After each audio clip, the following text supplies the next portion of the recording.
Hello 10th class. Now we start the chapter number 6 manufacturing industry में आज हमारा topic रहेगा next topic cement industry. Cement जो है वो कंस्ट्रक्शन एक्टिविटी के लिए बहुत ही आवश्यक होता है, चाहे हमें घर बनाना है, फैक्ट्री बनाना है, ब्रिज बनाना है, road, airport, dams, for other commercial establishment, हर चीज़ के लिए हमें सीमेंट चाहिए। अगर इन सब की कंस्ट्रक्शन करनी है तो इस इंडस्ट्री को कैसा रॉ मटेरियल चाहिए, तो हैवी रॉ मटेरियल की ज़रूरत होती है, जैसे लाइमस्टोन, सिलिका, एल्युमिनियम और जिप्सम, इसकी ज़रूरत होती है। कोल और इलेक्ट्रिक पावर की ज़रूरत पड़ेगी और साथ में किसकी चाहिएगी, रेल ट्रांसपोर्टेशन की। The industry has strategically located plant in Gujarat that have suitable access the market in Gulf country. Gujarat के अंदर ये इंडस्ट्री है क्योंकि गल्फ कंट्री जो हमारी खाड़ी देश है वहाँ जो है इनको मार्केट आसानी से एक्सेस हो जाती है, सुटेबल भी है। पहला हमारा जो सीमेंट प्लांट है वो 1904 में सेटअप हुआ था। आज़ादी के बाद ये इंडस्ट्रियाँ और ज़्यादा एक्सपेंड हुई। D control of price and distribution since 1989 other policy reform led the cement industry to make rapid strides in capacity, process, technology and production. Control of price को कंट्रोल करना, डिस्ट्रीब्यूशन, ये सब कुछ 1989 में जो है अदर पॉलिसी बनाई ताकि ज़्यादा से ज़्यादा जो है सीमेंट इंडस्ट्री की ग्रोथ हो सके, प्रोसेस हो सके और नई टेक्नोलॉजी आ सके। तो there are 128 large plant and 332 mini cement plant जो है कंट्री के अंदर है। भारत जो है प्रोड्यूस करता है variety of cement. Improvement in the quality has found the produce a readily available market in east Asia, Middle East, Africa, south Asia, apart from a large demand with in the country. हमने अपनी जो industry में जो cement बन रही है उसकी quality को बहुत ज़्यादा इम्प्रूव कर लिया है, इसीलिए East Asia, Middle East, Africa और साउथ एशिया के पार्ट में जो है इसकी डिमांड बहुत ज़्यादा है। This industry is doing well in term of production as well as export. और ये जो है ये इंडस्ट्री है ये काम अच्छा करती है, प्रोडक्शन अच्छा करती है, इसीलिए ये एक्सपोर्ट भी बहुत ज़्यादा प्रोडक्शन करती है। Efforts are being made to generate adequate domestic demand and supply in order to sustain this industry.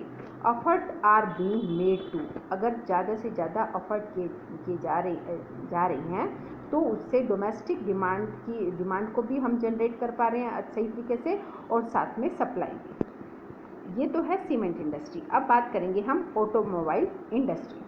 पहले तो आपको इसी से रिलेटेड क्वेश्चन आपको फाइंड आउट करना है कि भारत में कहाँ सीमेंट इंडस्ट्री हैं, ये आपको खुद फाइंड आउट करके लिखना है। उसके बाद हम करेंगे ऑटोमोबाइल इंडस्ट्री। ऑटोमोबाइल जो है provide vehicle for quick transport of goods, service and passenger. Automobile क्या प्रोवाइड करवाता है, व्हीकल प्रोवाइड करवाता है गुड्स और सर्विस और पैसेंजर को ट्रांसपोर्ट करने के लिए, जैसे ट्रक, बस, कार, मोटरसाइकिल, ये सारे क्या है ऑटोमोबाइल्स हैं जो मैन्युफैक्चरिंग होते हैं भारत में एट ए वेरियस सेंटर पर। आफ्टर द लिबराइजेशन, जब उदारीकरण हुआ, लिबराइजेशन हुआ, the coming in of new and contemporary model stimulated the demand for vehicle in the market. Different प्रकार की जो है मॉडल मार्केट में आ गए, which led to the healthy growth of the industry including passenger car, 2 and 3 wheelers. और इस प्रकार से जो है इन इंडस्ट्रियों का काफ़ी ग्रोथ हुई और इसके अंदर पैसेंजर कार, 2 और 3 व्हीलर्स भी जो है इंक्लूड हुए। This industry has experience a quantum jump in less than 15 year. 15 साल से कम समय में ही इसकी जो है इंडस्ट्री की क्वांटिटिव जंप हुई एक प्रकार से। फॉरेन डायरेक्ट इन्वेस्टमेंट ने जो है ब्रॉट इन न्यू टेक्नोलॉजी, क्योंकि जब एफडीआई को हमने ग्लोबलाइजेशन, लिबराइजेशन और प्राइवेटाइजेशन किया था तो हमने एफडीआई को प्रेफर दी थी कि फॉरेन डायरेक्ट इन्वेस्टमेंट ज़्यादा से ज़्यादा हो, तो उसकी वजह से नई तकनीकी आई, इंडस्ट्री आई, जिसकी वजह से ग्लोबल डेवलपमेंट हुई इन इंडस्ट्रियों की। एट ए प्रेजेंट की बात करते हैं तो there are 15 manufacturers of passenger car and multi utility vehicles. 15 जो है मैन्युफैक्चरिंग पैसेंजर कार और मल्टी व्हीकल बनाने की इंडस्ट्री है। 9 जो है कॉमर्शियल व्हीकल की, 14 2 और 3 व्हीलर्स की इंडस्ट्रियाँ सेटअप हो चुकी हैं। और ये इंडस्ट्री कहाँ कहाँ लोकेटेड है? दिल्ली, गुड़गांव, बम्बई, पूना, चेन्नई, कोलकाता, लखनऊ, इंदौर, हैदराबाद, जमशेदपुर एंड बेंगलोर। तो ये जो ऑटोमोबाइल्स की इंडस्ट्रियाँ हैं, यानी कि 15 और 9 कितना हो गया? 24 और 14 कितना हो गया? 38। तो टोटल 38 के करीब जो है इंडस्ट्रियाँ ऑटोमोबाइल्स की है, जिसमें से 15 जो इंडस्ट्री है वो पैसेंजर कार और मल्टी यूटिलिटी व्हीकल्स बनाती है, 9 इंडस्ट्री कमर्शियल व्हीकल बनाती है और 14 जो है 2 और 3 व्हीलर्स प्रोड्यूस करती है। ठीक है, तो अब हम बात करेंगे information technology IT company and electronic industry. The electronic industry cover a wide range of products from transistors, set of television, telephone, cellular, telecom, pager, telephone exchange, radars, computer, many other equipment required by the telecommunication industry। जो telecommunication industry को जिन चीज़ों की जरूरत है वो सारी जो है वाइड रेंज में ये इंडस्ट्रियाँ मैन्युफैक्चर कर रही हैं। बेंगलोर जो है हब है इसका, इलेक्ट्रॉनिक कैपिटल ऑफ इंडिया है। और अदर इम्पोर्टेंट सेंटर जो है जहाँ इलेक्ट्रॉनिक गुड्स बनते हैं, मैन्युफैक्चरिंग्स होते हैं, वो है मुंबई, दिल्ली, हैदराबाद, पूना, चेन्नई, कोलकाता, लखनऊ और कोयम्बटूर। बाय 2010 और 11 के अंदर सॉफ्टवेयर टेक्नोलॉजी जो है पार्क हुई है इंडिया में, come up across 46 location at different centre of the country के अंदर। और मेजर इंडस्ट्री जो है वो है बेंगलोर, नोएडा, मुंबई, चाइना, हैदराबाद और पूना के अंदर। और एक मेजर इम्पैक्ट क्या है इस इंडस्ट्री का, वो क्या लेकर आया, क्या प्रभाव देता है ये इंडस्ट्री? Employed generation. इन इंडस्ट्रियों का सबसे ज़्यादा प्रभाव यही हुआ है कि ये रोज़गार ज़्यादा से ज़्यादा जनरेट करता है। और it encouraging to know that 30% of people employed in this sectors are women. इन सेक्टर में काम करने वाले जो टोटल एम्प्लॉयड पर्सन है उसमें से 30% जो है वुमेन्स काम कर रही है। और this industry has been a major foreign exchange earner in the last 2 और 3 ईयर। और ये 2 और 3 सालों के अंदर अंदर इन्होंने बहुत ज़्यादा फॉरेन एक्सचेंज भी अर्न की है, क्योंकि of its fast growing business process outsourcing BPO sector बन चुका है ये, इसलिए इन्होंने फॉरेन एक्सचेंज जो है बहुत ज़्यादा अर्न की है। कंटिन्यू ग्रोथ हुई है। हार्डवेयर और सॉफ्टवेयर जो है IT इंडस्ट्री के की है, सफलता का राज है हार्डवेयर एंड सॉफ्टवेयर। आपने देखा होगा बहुत सारे कॉल सेंटर वगैरह और ये सब कुछ ओपन है, सबसे ज़्यादा भारत में ही ओपन है। और IT जो बेंगलोर है, बेंगलोर को तो इसका हब माना जाता है यहाँ। और सबसे ज़्यादा जो है पीपल जो हैं एजुकेटेड पर्सन जो हैं इन इंडस्ट्रियों में काम कर रहे हैं, जिसमें से 30% वुमेन काम कर रही है। अब बात आती है कि industrial pollution and environmental degradation. जितनी ज़्यादा इंडस्ट्री होगी तो ऑटोमेटिक इन्वायरमेंट तो पॉल्यूट होगा ही, और साथ में हर तरह से डिग्रेडेशन भी होगा, तो उसके बारे में हम पढ़ेंगे। Although industry contribute significantly the Indian economic growth and development. Industry आने से भारत की इकोनॉमिक ग्रोथ हुई है और साथ में डेवलपमेंट भी हुई है, परंतु the increase in population of land, water, air, noise and resulting degradations of environment that have caused cannot be overlooked। और इंडस्ट्रियाँ सेटअप होने से जहाँ ग्रोथ और डेवलपमेंट हुई है, तो हम इसको भी इग्नोर नहीं कर सकते हैं कि हमारा इन्वायरमेंट भी जो है पॉल्यूट हुआ है, चाहे लैंड, वाटर, एयर, नॉइज़, हर तरीके से हमारे इन्वायरमेंट को नुकसान पहुँचा है। इंडस्ट्री इस बात के लिए रिस्पॉन्सिबल है। 4 टाइप, 4 प्रकार से। कैसे देखते हैं हम, अभी मैं आपको मैप के बारे में भी बताऊंगी। इससे पहले हम टॉपिक करते हैं pollution, air, water, land and noise. ये 4 प्रकार के टाइप के पॉल्यूशन जो है क्रिएट हुए हैं। Polluting industry also include thermal power plant. इन पॉल्यूटिंग इंडस्ट्री में थर्मल पावर प्लांट भी इंक्लूड है, जिसकी वजह से बहुत ज़्यादा पॉल्यूशन हुआ है। तो एयर पॉल्यूशन की बात करते हैं, तो air pollution is caused by the presence of high proportions of undesirable gases. Air pollution किसकी वजह से हुआ है? अनचाही जो गैस इंडस्ट्रियों से निकलती है उसकी वजह से। और इंडस्ट्री से कौन सी गैस निकल रही है? सल्फर डाइऑक्साइड और कार्बन डाइऑक्साइड, जो कि बहुत हार्मफुल होती है। Airborne particulate material cannot contain both solid and liquid particles like dust, spray, mist और smoke। इस तरह के पार्टिकल जो हैं पैदा होते हैं। और स्मोक जो है imitated by chemical and paper factory से बहुत ज़्यादा निकलती है smoke. Bring clean refinery, smelting plant और burning of fossil fuel in big and small factories that ignore pollutions norm. ये सारी इंडस्ट्रियां हैं जो पॉल्यूशन के नॉर्म को इग्नोर कर रही है, जिसकी वजह से एयर पॉल्यूशन जो है सबसे ज़्यादा इंक्रीज हो रहा है। टॉक्सिक गैस लीक होने की वजह से बहुत प्रॉब्लम होती है और इसका प्रभाव लंबे समय तक रहता है। भोपाल गैस ट्रेजेडी जो है इसका एक बहुत बड़ा उदाहरण है। एयर पॉल्यूशन जो है इफ़ेक्ट करती है ह्यूमन हेल्थ को, एनिमल को, प्लांट को, बिल्डिंग को, एटमॉस्फेयर को, हर तरीके से जो है हर चीज़ को जो है एयर पॉल्यूशन नुकसान करती है। अब बात करते हैं हम वाटर पॉल्यूशन। वाटर पॉल्यूशन का कारण है ऑर्गेनिक और इनऑर्गेनिक इंडस्ट्रियाँ, जहाँ से वेस्टेज और इन्फ्लुएंट डिस्चार्ज होता है रिवर के अंदर। Main culprits in this regard are paper, pulp, chemical, textile, dyeing, petroleum, refinery, tanneries और इलेक्ट्रो प्लांटिंग इंडस्ट्री जो है इसके लिए मेन है, जिसकी वजह से ये वाटर पॉल्यूशन हो रहा है सबसे ज़्यादा। Acid, salt, heavy metals like lead और मर्करी जो है, पेस्टिसाइड्स, ये पानी में जा रहा है। Fertiliser, synthetic chemical with carbon, plastic और रबर इनटू वाटर बॉडीज़ के अंदर ये फ्लो अप होता है, जिसकी वजह से पॉल्यूशन इंक्रीज होता जा रहा है। फ्लाई ऐश, फॉस्फोजिप्सम और आयरन और steel slags are the major solid waste in India. और इन आयरन और स्टील इंडस्ट्रियों से ये जो है बहुत ज़्यादा सॉलिड वेस्ट जो है नदियों में जा रहा है, जिसकी वजह से वाटर पोल्यूशन इंक्रीज हो रहा है। अब हम करेंगे कि थर्मल पावर प्लांट से कैसे पोल्यूशन होता है। Thermal pollutions of water occur when hot water from factories and thermal plant is drained into river and ponds before cooling. जब थर्मल प्लांट से पानी बिना ठंडा किए और वो गर्म पानी जब नदियों में और तालाबों में जाता है तो वो इसका सबसे बड़ा कारण है, क्योंकि waste from nuclear power plant, nuclear and weapons production facilities causes cancer, birth defect and miscarriage. और ये जो न्यूक्लियर पावर प्लांट से जो वेस्ट नदियों में जाता है तो उसकी वजह से सबसे ज़्यादा ये बीमारियां होती है, कैंसर की, बर्थ डिफेक्ट्स की, मिसकैरेज की, ये सबसे ज़्यादा प्रॉब्लम होती है। Soil and water pollution are closely to related. मिट्टी और पानी का जो पोल्यूशन है वो एक दूसरे से बहुत अधिक जो है रिलेटेड है।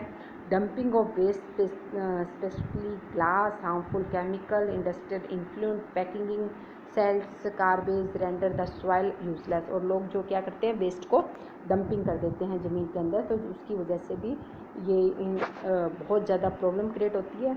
रेन वाटर जो है clot to the soil carrying the pollution to the ground and the ground water also gets contaminated. जब बरसात होती है तो पानी मिट्टी में जाता है और मिट्टी के साथ वो पानी, जब बरसात का पानी मिट्टी में मिलता है और उसके साथ वो वेस्ट जो मटेरियल जो ज़मीन में दबा दिया गया है उसके वजह से भी पॉल्यूशन जो है बहुत ज़्यादा क्रिएट होता है और ग्राउंड वाटर जो है हमारा ख़राब होता जा रहा है इन सब की वजह से। फिर नेक्स्ट जो पॉल्यूशन है वो है हमारा noise pollution. Not only result in irritations और एंगर, केवल इरिटेशंस और एंगर को ही क्रिएट नहीं करता नॉइज़ पॉल्यूशन। जब पॉल्यूशन होता है तो केवल इसका रिजल्ट इरिटेशंस और एंगर, क्रोध आना ही नहीं है, इरिटेटेड होना ही नहीं है, बल्कि इसके साथ जो हमारे सुनने की क्षमता है, हमारी हार्ट बीट रेट है, ब्लड प्रेशर है, इस और साइकोलॉजिकल जो इफ़ेक्ट है बहुत ज़्यादा इंक्रीज होता है। और unwanted sound in an irritate and source of stress, जब हम अनचाही आवाज़ें बार बार सुनते हैं तो उससे हम इरिटेट होते हैं और साथ ही साथ स्ट्रेस में, डिप्रेशन में भी जाते हैं। इंडस्ट्रियल एंड कंस्ट्रक्शन एक्टिविटी जो है उसकी वजह से नॉइज़ पॉल्यूशन बहुत अधिक होता है, जो कि हम लोगों के लिए बहुत हार्मफुल है। मशीनरी की आवाज़ है, फैक्ट्री इक्विपमेंट की है, जनरेटर की है, स्वेस की, प्नूमेटिक की है, इलेक्ट्रिक ड्रिल की जो है, ये लॉट ऑफ नॉइज़ करती है, जिसकी वजह से ये प्रॉब्लम क्रिएट होती है। अब बात आती है कि पॉल्यूशन तो होता है लैंड, वाटर, एयर, इस तरीके के पॉल्यूशन होते हैं और नॉइज़ पॉल्यूशन। परंतु इसके साथ साथ जब पॉल्यूशन है तो उसको कंट्रोल भी करना ज़रूरी है। तो कंट्रोल के लिए हमें क्या करना चाहिए? Every litre of wastewater discharged by our industry pollute 8 times the quantity of fresh water. Every liter of waste water जो इंडस्ट्री से वेस्ट वाटर डिस्चार्ज किया जाता है, प्रत्येक लीटर पर जो है the quantity of fresh water 8 time जो है पॉल्यूट होता है। How can the industrial pollution of fresh water be reduce? तो इंडस्ट्रियल पॉल्यूशन को कैसे रोका जाए कि वो हमारे स्वच्छ पानी को ख़राब ना करे? तो कुछ सजेशंस दिए हैं, जैसे minimise use water for processing by reusing और रिसाइकलिंग इट इन 2 और मोर सक्सेसिव स्टेज। कि ये सजेशन दिया गया है कि जब आप पानी का यूज़ करते हैं तो कम से कम यूज़ करें रीयूजिंग और रिसाइकलिंग के लिए 2 और 3 स्टेज पर। तीसरा, हार्वेस्टिंग ऑफ जो रेन वाटर है वो हमें करना चाहिए। Treating hot water and effluent before releasing them in river and pond. नदी और पानी के अंदर जो थर्मल पावर प्लांट से जो पानी गर्म पानी निकलता है उसको पहले कूल करना चाहिए, उसके बाद ही उसको ट्रीट करके फिर उसके बाद ही नदियों और तालाबों में छोड़ना चाहिए। Treatment of industrial effluent can be done in 3 phase. 3 प्रकार से किया जा सकता है। एक तो प्राइमरी ट्रीटमेंट की जाएगी, mechanical means, this involve screening, grinding, precautions और सेडिमेंटेशन किया जाए। दूसरा, बायोलॉजिकल प्रोसेस की जाए। तीसरा, tertiary treatment by biological, chemical और फिजिकल प्रोसेस की जाए। This involve recycling of waste water. तो इस प्रोसेस से हम वेस्ट वाटर को रिसाइकलिंग कर सकते हैं। Over drawing of ground water reserve by industry where there is a threat to ground water resource also need to regulate legally. तो over drawing of जो ग्राउंड वाटर जो reserve करके रखते हैं तो इंडस्ट्री वालों को चाहिए कि उसको जो है रेगुलेट लीगली करें, जितनी ज़रूरत हो उसी हिसाब से करें। और पार्टिकुलेट मैटर जो है एयर के अंदर जो पहुंचते हैं उसको रिड्यूस किया जाए। स्मोक जो इंडस्ट्रियों से निकलती है उसको सही तरीके से चेक किए जाएं। फैब्रिक फिल्टर, स्क्रैबर्स और इंटरनल सेपरेटर्स यूज़ किए जाएं। स्मोक रिड्यूस होगी बाय यूजिंग ऑयल और gas instead of coal in factories. इसको रिड्यूस किया जाए, जो कोयलों की फैक्ट्रियों से और ऑयल और गैस जो निकलती है उनको कंट्रोल किया जाए। मशीनरी और इक्विपमेंट जब भी यूज़ करते हैं, generator should be fitted with silencer. और जो भी हम मशीनरी इक्विपमेंट जनरेटर जिनका यूज़ करते हैं तो उसमें साइलेंसर जो है फिट करना चाहिए ताकि नॉइज़ पॉल्यूशन ना हो। Almost all machinery can be redesign to increase energy efficiency and reduce noise. Almost आजकल जो भी मशीनरियाँ बन रही है, जो रीडिज़ाइन हो रही है, वो एफिशिएंसी, एनर्जी एफिशिएंसी को इंक्रीज़ करती है और नॉइज़ को रिड्यूस करती है। नॉइज़ अब्जॉर्बिंग मटेरियल में B use apart from personal use of ear plug and earphone.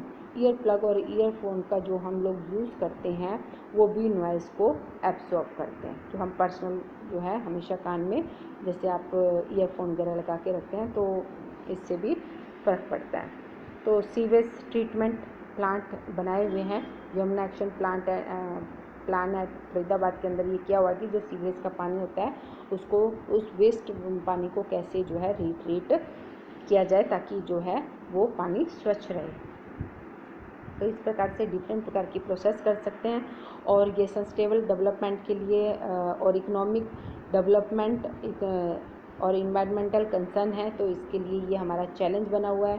क्योंकि इस प्रकार से जो है जैसे जैसे मॉडर्नाइजेशन हो रहा है, इंडस्ट्रियाँ ज़्यादा ज़्यादा सेटअप हो रही हैं, तो ये पॉल्यूशन जो है बहुत ज़्यादा इंक्रीज़ होता जा रहा है। तो इससे लोगों की सेहत पे भी काफ़ी नुकसान पहुंच रहा है। तो एनटीपीसी शो द वे। तो एनटीपीसी ने कुछ रास्ते बताए हैं हमें क्या करना चाहिए। एनटीपीसी जो है एक major power providing corporation Bharat में है। ये इट हैज़ ISO सर्टिफिकेट देती है for EMS, environment management system है ये। Corporation has a proactive approach for preserving the natural environment and resource like water, oil, gas and fuel in place where it is shifting a power plant। कि हमें ये सब चीज़ें कहाँ setup करनी चाहिए इसके बारे में बताती है। This has been possible through, ये कैसे पॉसिबल हो सकता है, optimum utilisation of equipment, adopting latest technique and upgrading existing equipment, यानी कि इंडस्ट्रियाँ जो भी इक्विपमेंट यूज़ कर रही है तो उसका प्रॉपर यूटिलाइजेशन हो, नई टेक्निक का यूज़ करके हम इसको रोक सकते हैं। दूसरा, मिनिमाइज करें waste generations by the maximum ash utilisation, यानी कि कम से कम हम चीज़ों को वेस्ट करें तो उससे भी हम काफ़ी हद तक कंट्रोल कर सकते हैं। Providing green belt for nurturing ecological balance and addressing the questions of the special purpose vehicle for afforestations, और हम जंगलों को ना काटें, ज़्यादा से ज़्यादा पेड़ लगाएं जिससे हमारा इन्वायरमेंट भी सही रहे और इकोलॉजिकल बैलेंस भी बना रहे। ये तो टाइम टू टाइम जो है इस प्रकार के सजेशन देते हैं। Reducing environmental pollution, environment pollution को रिड्यूस करने के लिए ऐश फॉन्ड मैनेजमेंट, ऐश वाटर रिसाइक्लिंग सिस्टम और लिक्विड वेस्ट मैनेजमेंट का भी जो है इन्होंने बताया है किस तरीके से हमें करना चाहिए। इकोलॉजिकल मॉनिटरिंग होनी चाहिए, रिव्यू होना चाहिए और line database management for all it's power station.